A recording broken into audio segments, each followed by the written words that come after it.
幸福绿皮书今天在第91届奥斯卡奖勇夺最佳影片等3奖。片中饰演钢琴家唐薛利的虽是本届最佳男配角奖得主马赫夏拉阿里，实际弹奏片中优美乐章者，则是该片编曲家鲍尔斯。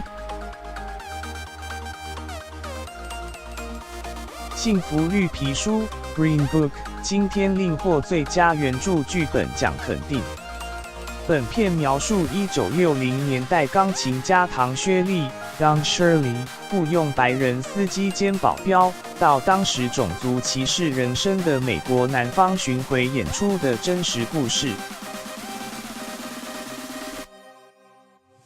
而担任马赫夏拉阿里 Marshala Ali 双手替身，在片中弹奏出优美乐章者，则是30岁美国加州编曲家兼钢琴家鲍尔斯 Chris Bowers。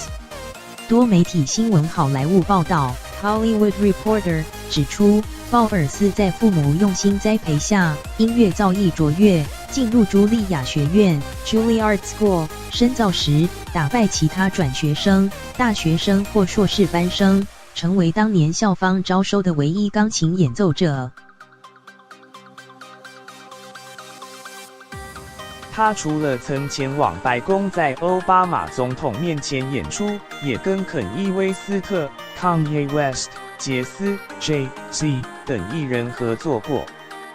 他说，跟马赫夏拉阿里合作的头一天，马赫夏拉阿里会坐在钢琴前练音阶，一练就是3小时。鲍尔斯还说，拍摄时他会在角落弹空气钢琴，好让马赫夏参考双手在琴键的位置。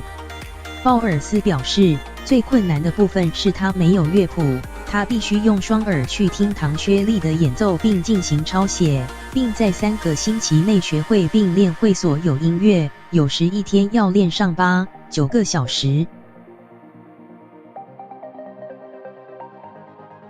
他说，他对这部片的期望是，观众聆听他的演奏之余，仍能体会唐薛利是多么了不起的天才。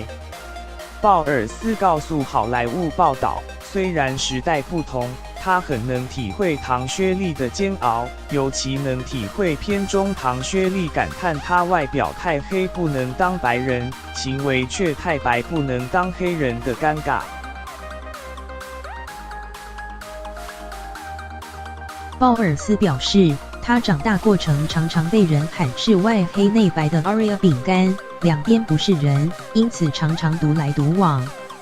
他表示，电影电视配乐这一行很少有非裔面孔，他希望往后能继续当自己，或拉拔非裔年轻后辈，让他们知道有这种可能性及这条路可走。